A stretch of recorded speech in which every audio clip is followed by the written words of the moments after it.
Olá, me chamo Gabriela e hoje a gente vai fazer uma correção e comentar um pouquinho sobre algumas questões de variação linguística.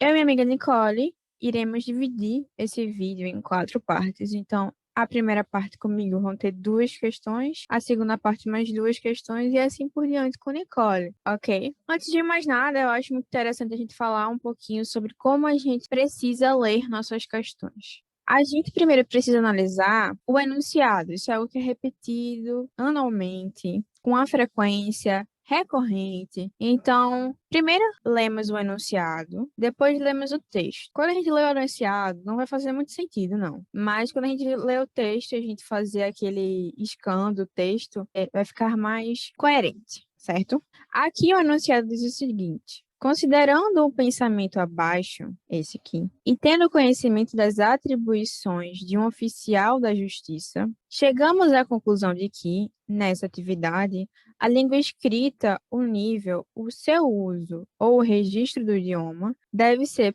predominantemente formal, de acordo com os princípios da gramática normativa. Informal, em busca de mais ampla compreensão da mensagem. Regional, adequando ao local onde ocorre a comunicação.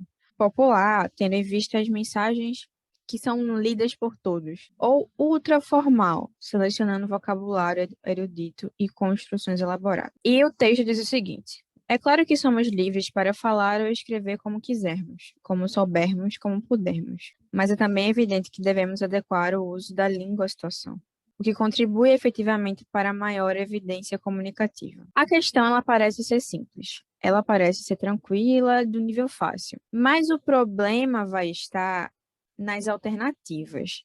As alternativas, elas podem fazer com que a gente deslize numa casca de banana, então é muito importante prestar atenção nos pequenos detalhes. O enunciado pede para que a gente fale qual é o uso, né? Qual é o tipo de variação linguística aqui que a gente pode encaixar de acordo com esse pensamento. Lembrando que é um pensamento de um oficial de justiça. Então, a gente sabe que a linguagem utilizada pelo oficial de justiça não vai ser uma linguagem qualquer, tem que ser uma linguagem mais rebuscada. Então, a gente já não marca informal, e muito menos regional. A linguagem regional, ela vai se adequar pelo local de comunicação, o local literalmente regional. Então, no Nordeste, a gente tem o nosso dialeto, enquanto no Norte eles têm o dialeto deles. Isso é a variação regional. Aqui a gente está falando sobre um oficial de justiça, a gente está falando sobre uma profissão que ele é, sobre quem ele é e não a região a qual ele mora. Então, a gente está falando aqui mais voltado mais para a formalidade da profissão da pessoa e não da região em que ele mora. Então, a gente fica com formal, ultraformal, popular. Lembrando que é um pensamento, então a gente pode pensar que poderia ser popular, que poderia ser ultraformal ou formal. A gente pode aqui já cortar ultraformal, por quê? Por ser um pensamento, ele tem que exprimir esse pensamento para alguém. Ele precisa ser um pouco mais didático.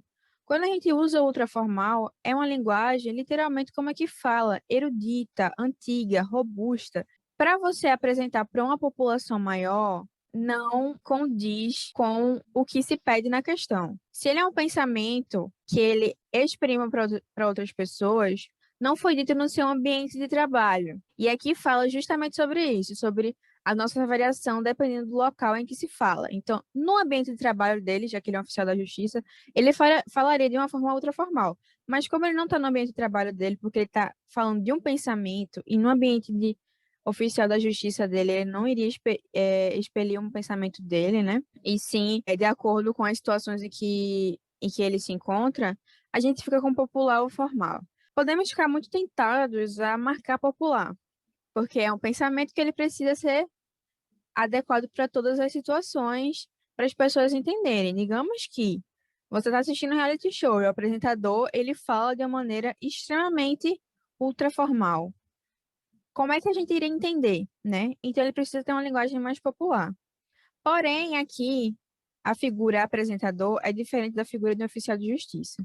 Um oficial de justiça, ele precisa ter pelo menos um pouco mais de formalidade. Por isso que a gente não deve marcar o popular, e sim marcar o formal. Porque o oficial de justiça ele precisa seguir, querendo ou não, a gramática normativa, né? Que é a dita norma padrão.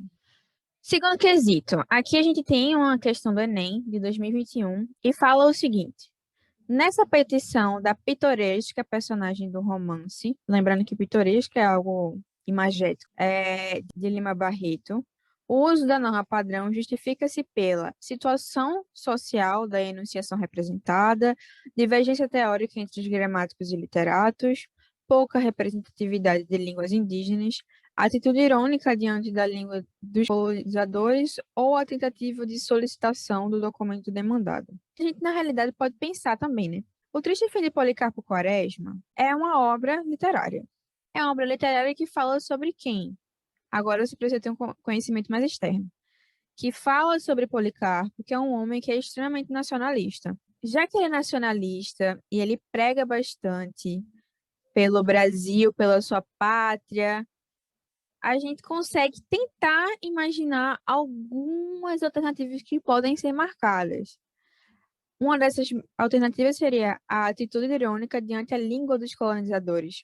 Como Policarpo ele ama tanto a sua terra, né? Poderia ser essa opção. Também poderia ser a segunda, divergência teórica entre gramáticos e literatos, porque a gente está falando de gramática e literatura, norma padrão e Tristfine Policarpo Quaresma. E só.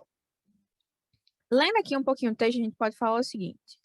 Policarpo Quaresma, cidadão brasileiro, funcionário público, certo de que a língua portuguesa é emprestada ao Brasil, certo também de que, por esse fato, o falar e o escrever em geral, sobretudo no campo das letras, se vê na humilhante contingência de sofrer continuidades censuradas ásperas das propriedades da língua. Sabendo, além de que, dentro do nosso país, os autores e escritores, com especialidades dos gramáticos, não se entendem no tocante à correção gramatical, vendo-se diariamente surgir azedas polêmicas entre os mais profundos estudiosos do nosso idioma. Usando o direito que lhe confere a Constituição, vem pedir que o Congresso Nacional decrete Tupi-Guarani como língua oficial e nacional do povo brasileiro. Então, veja só, agora entra mais uma alternativa, que é a pouca representatividade das línguas indígenas. Então, a gente tem que analisar direitinho o texto, analisar o que se pede para a gente poder responder aqui, porque podem ser várias alternativas. Veja, a gente falou um pouquinho mais atrás que Policarpo era um homem extremamente nacionalista. E a gente tem esse conhecimento, mesmo para quem não tiveram essa informação externa, aqui no final do texto, né? Que ele queria que o Tupi-Guarani fosse a nossa língua oficial brasileira, porque o português veio dos colonizadores. Mas aqui o que ele pede? Ele não pede a interpretação literária. Ele pede o sucinto, o bruto, que é a norma padrão. Que é isso que a gente sabe sobre a norma padrão. Então, o que é mais bruto aqui?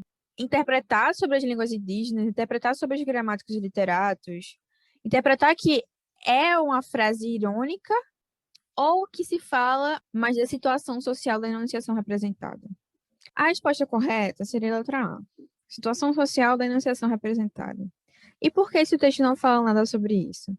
Na realidade, o texto fala um pouco, mas é bem pouco. É logo aqui no começo que ele fala que Policarpo Quaresma é um cidadão brasileiro funcionário público.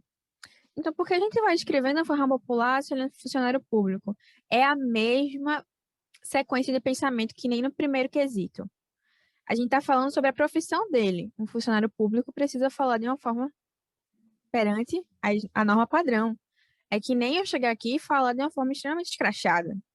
Eu dando uma aula, falar extremamente popular, extremamente cheia de gírias.